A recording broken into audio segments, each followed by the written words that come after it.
জুয়েল রানার মৃত্যুর শোক ভোলার আগেই মুর্শিদাবাদ জেলায় আরও এক পরিযায়ী শ্রমিক খুন হলেন ভিন রাজ্যে কাজ করতে গিয়ে। আরও একটা মব লিঞ্চিংয়ের ঘটনা। পশ্চিম বাংলায় যখন কাজ নেই, মুর্শিদাবাদ জেলার হাজার হাজার লাখ লাখ শিক্ষিত অল্প শিক্ষিত মুসলিম যুবক যখন বেঁচে থাকার জন্যে একমাত্র জীবিকা পরিযায়ী শ্রমিকের কাজ, সেই পরিযায়ী শ্রমিকের কাজ করতে গিয়ে আলাউদ্দিন শেখ এবার খুন হলো ঝাড়খণ্ডে। তাকে খুন করবার পর গলায় দড়ি দিয়ে টাঙিয়ে রাখা হয়েছিল তার থাকার ভাড়ার বাড়িতে। একেবারে একই সমীকরণ।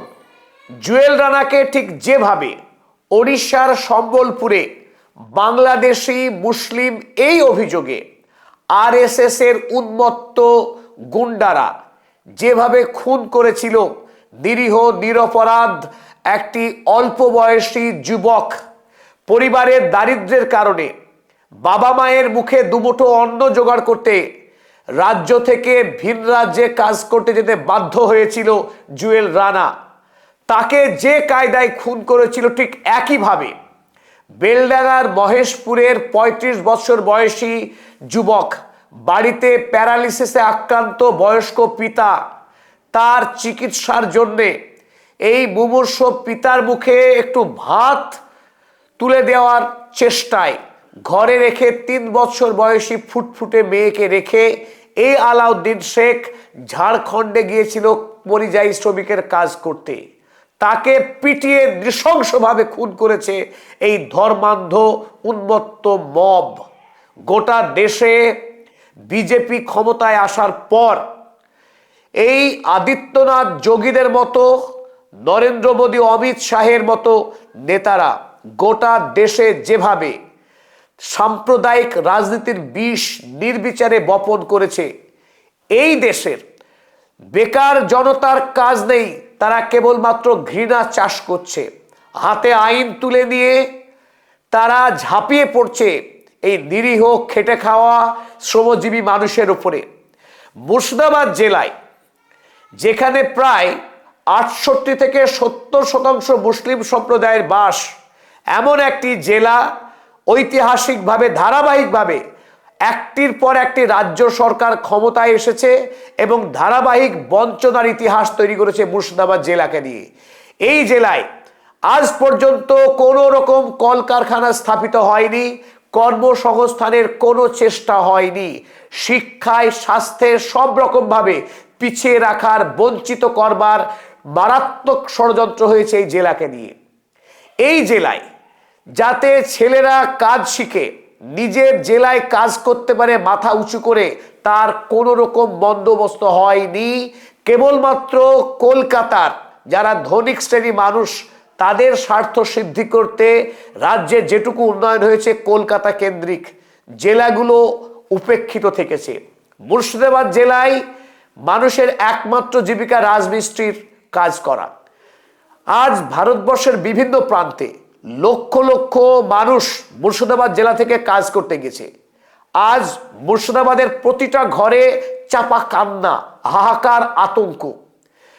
আজ বেঁচে আছে তার পরিবারের কথা হচ্ছে ছেলের সঙ্গে, স্ত্রীর সঙ্গে, কিন্তু আগামীকাল সেই মানুষটি কেরালায়, সেই মানুষটি ইন্দোরে কিংবা চেন্নাইয়ে, ভুবনেশ্বরে কিংবা ঝাড়খণ্ডের রাঁচিতে আগামীকাল বেঁচে থাকবে কিনা। কোনো ধর্মান্ধ সন্ত্রাসবাদী হুলিগান তারা সেই নিরীহ মানুষটিকে খুন করবে কিনা, সেই আতঙ্ক তারা করছে। আজ পশ্চিমবঙ্গের প্রতিটা জেলায় মুসলিম ধর্মাবলম্বী মানুষের আজ গভীর সংকট। প্রতিটা জেলা থেকে প্রতিদিন খবর আসছে, পুরুলিয়া থেকে বীরভূম হয়ে মুর্শিদাবাদ, মালদা, উত্তর দিনাজপুর, যেখানেই মুসলিম সম্প্রদায়ের বাস, যারা পেটের দায়ে ভারতবর্ষের বিভিন্ন রাজ্যে তারা ছুটে গেছে কাজ করতে, সেখানেই হয়রানির শিকার হচ্ছে, খুন হচ্ছে প্রতিদিন। এই ভয়াবহ অবস্থায় দাঁড়িয়ে পশ্চিমবঙ্গের সরকার নির্বিকার। হ্যাঁ, এটা সত্য, জুয়েল রানার পরিবারকে ২ লক্ষ টাকা ক্ষতিপূরণ দেওয়া হয়েছে। এটা সত্য, জুয়েল রানার মাকে চাকরি দেওয়া হয়েছে, কিন্তু হয়তো এটাও হতে পারে আলাউদ্দিন শেখ যিনি মারা গেলেন তার পরিবারে কাউকে রাজ্য সরকার চাকরি দিতে পারে, কিন্তু যে লক্ষ লক্ষ শ্রমিক আজ কাজ না পেয়ে রাজ্যে দিশাহারা হয়ে ভিন রাজ্যে গিয়ে তারা বাধ্য হচ্ছে হেনস্থার শিকার হতে, শারীরিক আক্রমণের শিকার হচ্ছে, সেই লক্ষ লক্ষ শ্রমজীবী মানুষ তাদের কাজের ব্যবস্থা কে করবে? তাদের হাতে কাজ দেওয়া দায়বদ্ধতা কার? নাগরিক কর্তব্য। আজকে রাজ্যের মুখ্যমন্ত্রী কেন তিনি কড়া হাতে পদক্ষেপ নিচ্ছেন না? তার আইপ্যাককে বাঁচানোর জন্য তিনি গিয়ে ছিনতাই করছেন ইডির হাত থেকে কাগজ, তিনি যেটা পারছেন, ইডির সঙ্গে লড়াই করতে পারছেন, কিন্তু মুখ্যমন্ত্রী কেন উচ্চ পর্যায়ের বৈঠক করছেন না স্বরাষ্ট্রমন্ত্রীকে নিয়ে এবং দেশের প্রতিটি জেলায় জেলায় ডিএম স্তরে কেন কঠোর চিঠি পাঠাচ্ছে না পশ্চিমবঙ্গের সরকার স্বরাষ্ট্রমন্ত্রীর সহযোগিতায়? পশ্চিমবঙ্গ থেকে কাজ করতে যাওয়া পরিযায়ী শ্রমিকদের সুরক্ষার দায়িত্ব কার? রাজ্যে যখন কাজ নেই, মুখ্যমন্ত্রীকে এই বিষয়ে আশ্বস্ত করতে হবে প্রতিটা পরিযায়ী শ্রমিক ভারতের বিভিন্ন প্রান্তে তারা যেন আইনি সুরক্ষা নিয়ে কাজ করতে পারে। আজকে মুর্শিদাবাদ জেলায় প্রতিটি মানুষের চোখে মুখে আতঙ্কের ছবি, জীবন যৌবনকে বন্ধক রেখে যারা আজ ভারতবর্ষের প্রতিটি প্রান্তে দেশ গড়ার কাজ করছে, তারা প্রতিদিন লাশ হয়ে, কফিন বন্দী হয়ে প্রতিদিন মুর্শিদাবাদ মালদার গ্রামে গ্রামে ফিরে আসছে লাশ। আজ ভারতবর্ষের গণতন্ত্র আজ এক ভয়ঙ্কর চ্যালেঞ্জের মুখে পড়ে গেছে এই সাম্প্রদায়িকতার রাজনীতির কারণে। রাজনীতি চলুক, কিন্তু মানুষের প্রাণ নিয়ে এই যারা মব লিঞ্চিং এ অভিযুক্ত তাদেরকে গ্রেপ্তার করে কেন দৃষ্টান্তমূলক শাস্তি দিচ্ছে না সরকার? কেন তাদেরকে জেল থেকে বিচারের নামে প্রহসন করে মুক্তি দিয়ে ফুলের মালা পরিয়ে বরণ করে স্লোগান দিয়ে যারা নিয়ে আসছে এই সমস্ত উগ্র হিন্দুত্ববাদী দলের যারা নেতা কর্মী, তাদের বিরুদ্ধে সরকার কেন নীরব? কোথায় সেই সিভিল সোসাইটি যারা প্রতিদিন রাস্তায় নামে নানান অজুহাতে? আজ যখন ভারতবর্ষের সংবিধান এত বড় বিপদের মুখে দাঁড়িয়ে, সেখানে কোথায় সিভিল সোসাইটি? কলকাতার আমরা বুদ্ধিজীবী বলে যারা রাস্তায় নামতেন, লেখক, শিল্পী, সাহিত্যিক, বুদ্ধিজীবী, কোথায় তারা? কোন গর্তে ঢুকেছেন? বেরিয়ে আসুন আপনারা, আজ আপনাদের বড় দরকার। কোথায় আপনাদের কণ্ঠস্বর? কলম আর গর্জে ওঠে না বুঝি? স্বার্থ নেই তাই রাস্তায় নামছেন না। মুসলিম সম্প্রদায়ের মানুষ, তাদের পাশে দাঁড়াবার প্রয়োজন নেই। আপনি সিভিল সোসাইটির মানুষ। আজকের এই সময়ে দাঁড়িয়ে যখন পশ্চিমবাংলায় এই লক্ষ লক্ষ পরিযায়ী শ্রমিকের পরিবার দুশ্চিন্তাগ্রস্ত, তখন নিশ্চিন্তে দিন কাটাচ্ছেন আপনারা। তাই আমরা মুর্শিদাবাদ জেলার আজকে যে ভয়াবহ আন্দোলন দেখা দিল, এই ক্ষোভ ন্যায়সঙ্গত। কারণ আজকে মুর্শিদাবাদের মানুষের প্রাণের কোনো নিরাপত্তা নেই, সরকার সেই নিরাপত্তা দিতে ব্যর্থ হয়েছে। ডিএম সাহেব এলেন, এসপি সাহেব এলেন, আন্দোলনকারীদের সঙ্গে দফায় দফায় আলোচনা হলো, শেষ পর্যন্ত যে রাস্তা এবং ট্রেন লাইন অবরোধ হয়েছিল সেই অবরোধ উঠেছে। এটা অত্যন্ত আনন্দদায়ক খবর। কিন্তু পাশাপাশি যে দাবি আন্দোলনকারীরা তুলেছে সেই দাবি আমাদের প্রত্যেকের, যে প্রতিটি পরিযায়ী শ্রমিককে সরকারের পক্ষে একটি কার্ড দিতে হবে, যে কার্ড তাদের রক্ষা কবচ হবে। রক্ষা কবচ হওয়া উচিত ভারতবর্ষের যে কোনো প্রান্তে।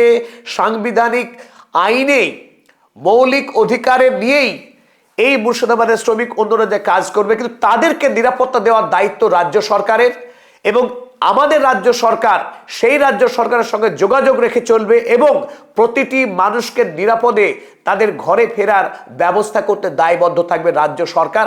সেই দায়িত্ব রাজ্য সরকারকে নিতে হবে, অন্যথা এই সরকারের কোনো প্রয়োজন নাই। যে সরকার রাজ্যবাসীর প্রাণের নিরাপত্তা দিতে পারে না, আমরা বলছি না যে বিহার, ঝাড়খণ্ড, উত্তরপ্রদেশ থেকে যে লক্ষ লক্ষ মানুষ পশ্চিমবাংলায় কাজ করে তাদেরকে মেরে তাড়াতে হবে।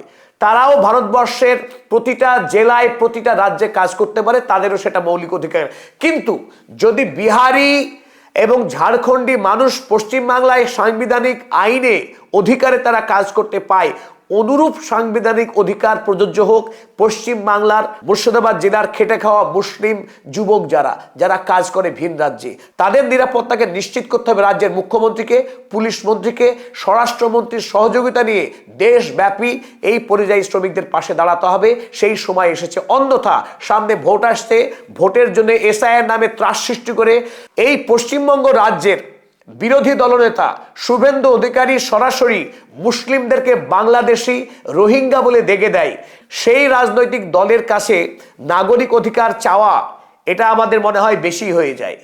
তো আমরা বিজেপি দলের কাছে নাই বা চাইলাম, কিন্তু মুখ্যমন্ত্রী, যিনি মা মাটি মানুষের মুখ্যমন্ত্রী, তিনি কিভাবে এই মুর্শিদাবাদের মানুষ যখন মৃত্যু মিছিল হয়ে আক্রান্ত হয়ে খুন হয়ে ফিরে আসছেন শুধু বাংলায় কথা বলার অপরাধে, মুসলিম হওয়ার অপরাধে, তখন মুখ্যমন্ত্রীর কর্তব্য এগিয়ে আসা, মানুষের পাশে দাঁড়ানো।